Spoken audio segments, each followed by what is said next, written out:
they're changing the rules so that they're rigging the game against the democratic process. Does that inspire you? What? Does that inspire you a little bit that that's what's going on? Like I have the same program you do. Yeah. Just live one day at a time. Yeah. Keep doing the next right thing. Yeah. And trying to maintain kind of my inner calm and not if God wants me to win, I'm going to win. I just got to keep doing the right thing, and nothing can stop me in that case. That's such a great point, man. So I feel like, I go to a meeting every day. I'm on the road. I'm in a different city every day, and that's the one thing I always do. Wow. And I been in some good ones recently. Anywhere particular that kind of stood out? I went to one in Maine that was pretty cool a few months back.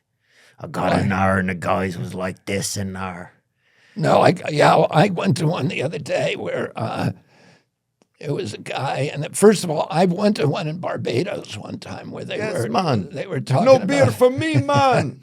They were talking about, it was like a nighttime meeting, and they were talking about how to take curses off of people. Oh, damn, that's crazy. And I went to one in Belfast during the war there, which was really interesting. Oh, wow. Yeah, but I went to one the other day, and they were, and I went to this, it was in New Hampshire, and and the people, I had been to a couple times, and the people in that meeting recognized me. They know who I am, most of them. And it's a very supportive atmosphere for me. I don't know whether they're Republicans or Democrats, but anyway, it's a very warm, safe kind of place. And I heard a guy, there was a break. They take at those meetings up in New England, they take a 5-minute cigarette break halfway through the meeting. Yeah. And it's from like the old days. Yeah. And this guy was sitting like 4 or 5 seats behind me, and he's one of these old people who talks really loud because he's going deaf. Yeah. And he's they compensate by talking super loud. Yeah, yeah. And he was saying RFK Jr. And he had 3 or 4 of his cronies around him talking, and they were whispering to him, that's RFK Jr. And he said, he's the anti-vaxxer.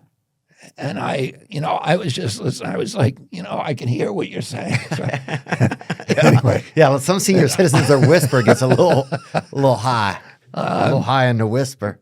And then he did speak at that meeting, and he spoke about, how important it was to get your jab and stuff. And I could tell it was directed sort of, clearly it was directed toward me.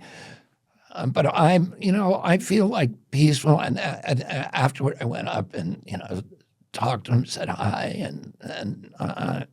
and smiled. But it makes me. My job is to stay sort of peaceful and serene, and anything that I've ever done in my life that is enduring, that is important. Has come out of that spiritual place, and anything that I do that comes from frenetic activity is just wormwood and bile. I know. What was one thing that sobriety? We're both sober, so what was one thing that sobriety kind of adjusted or changed for you in your life that you didn't expect? Maybe what was something that came out of it, or being a part of it or around it?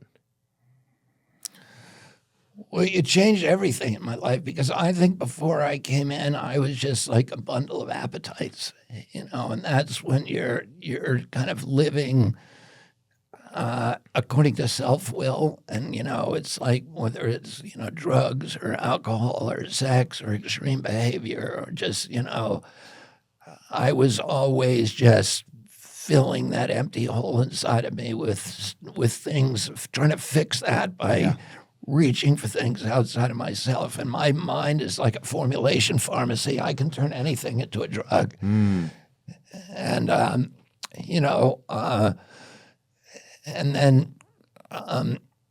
then trying to adjust your compass so that you're not living for self-will, but you're trying to do the next right thing and be of service to others. And that that is what, when I feel like I was born an addict. I feel like I had just an empty hole inside of me from when I was a little kid. And You don't think so? You don't think it was something really that caused it when you look at your I life? don't think so, but Yeah. and you hear in the program all the time, like half the people think they were born with it, and others think that trauma had something to do with it. But I also there's certain races like the Irish that Oh are yeah, what. we know. Yeah, There's other ones too. they're the most thirsty. Yeah. The Irish, yeah. I mean, they're good at it. They make it look good. I mean, for I mean, we call it the Irish flu. yeah. Because it's Was it popular? you go into a meeting and Yeah. in any meeting, any place in the country, and half the people in it are Sullivan and O'Brien and Oh yeah, a lot of Irish. Yeah. Was alcoholism in your family? Was it popular? in my mother's family, it was back to the Neanderthals. Wow. They were all, and of all of my mother's siblings, she was the only one that did not get it. And Wow, that's a lot. Then that's pretty strong. Yeah, it's just it's good to have a program, man. I think it adds a lot. I think it's definitely been a saving grace for me, for sure. Just the people I get to meet. Like last night, a guy texted me, a new guy. I've been texting in the rooms, and we're texting, and he hit me up yesterday. I was like, "Hey, you want to go to a meeting?" I wasn't going to go, So next thing you know, I go, and we're like over in Venice, and it's 8 p.m. We're sitting on a porch at some guy's house, listening to a guy talk about how he was in a gang and his brother got killed right next to him, and how for years he was using, and then finally he started to get help and got in the program, and but to sit there and hear a story like that, was that real? I mean, that's part of the fun of going to the meetings. Right. I mean, it just puts something real in your life. It's like I left out of there, like, sure, it was very sad, but it was like a real thing. It was like I left out of there with like, I don't know, it just, people sharing makes you feel more connected, But when you got sober, did you realize? Because I know a lot of comics feel like that the alcohol and the drugs are part of what makes them funny. Did you? And that they have anxiety about getting sober because they think it might hurt. Yeah, I think I had some of that for sure. I was in and out for a long time. I had 3 years sober, and then I was in and out, and then finally I just was so spiritually just empty. I'd gotten a decent amount of popularity, and I thought that would achieve my happiness, or it would do something for me, and it just didn't do anything. It was like literally getting to a top of a mountain or a decent ledge on a mountain, and you're like, dang, I'm still on a mountain, That's what it felt like. And so I think that just made me realize that there was something bigger going on inside of me that I had to get some help for. And then just the gifts of it, like seeing other people get well, like seeing people's lives turn around, like just it's cool. I can go to a place every day. I can go somewhere and witness a miracle almost. And that's unbelievable. People are looking for miracles and reasons to make them feel, And so I think that's one of the reasons I go to is because it makes me feel in there, like regular life. It was always trying to find something to make me feel. And I couldn't do it. There wasn't anything that was doing it enough.